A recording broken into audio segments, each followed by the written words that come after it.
month of December. It's my favorite month because of Christmas, and I will tell you a Christmas story soon. Let it be Christmas Eve. But the month of December is also extra special because 3 of my friends' birthdays fall in this month.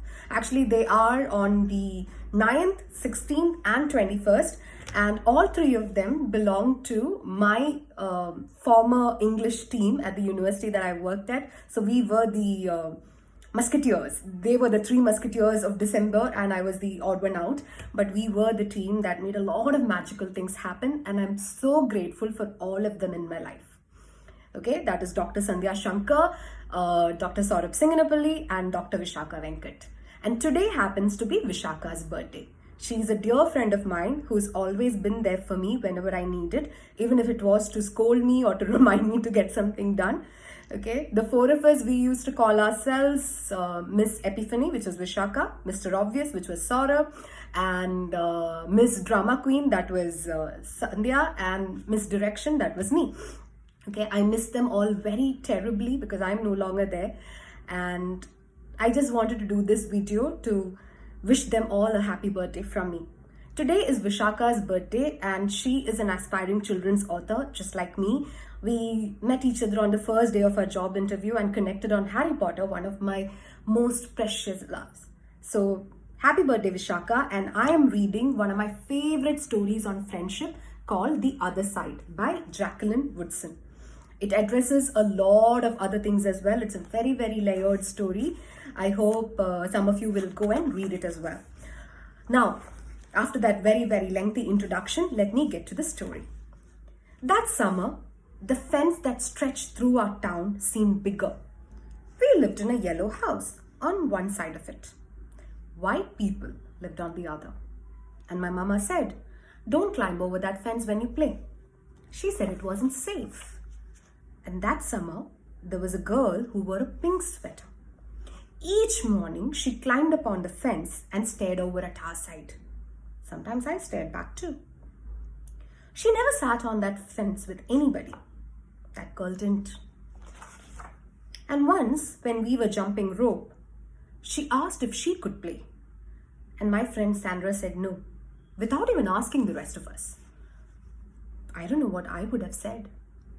Maybe yes, maybe no.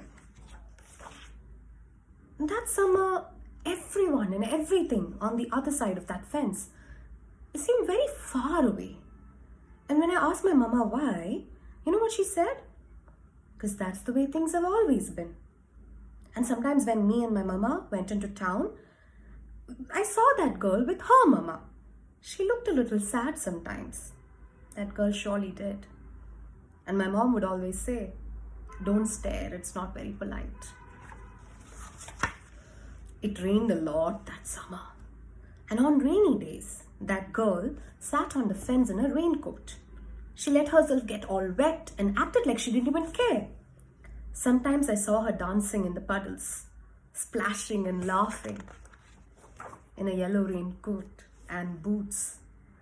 Mama wouldn't let me go out in the rain. "That's why I bought you all these rainy day toys," she said. "You stay inside here, where it's warm and safe and dry." But every time it rained, I looked for that girl, and I always found her. Where do you think? Yes, somewhere near the fence. And some place in the middle of the summer, the rain stopped. When I walked outside, the grass was damp and the sun was already high up in the sky. And I stood there with my hands up in the air. I felt brave that day. I felt free. I got close to that fence and that girl. She asked me my name. I said, "Clover." "My name's Annie. Annie Paul. I live over yonder by where you see the laundry. That's my blouse hanging on the line." She smiled then. She had a very, very pretty smile. And then I smiled, and we stood there looking at each other, smiling. "It's nice upon this fence," Annie said. "You can see all over." I ran my hand along the fence. I reached up and touched the top of it. Remember? I felt brave that day. I felt free that day.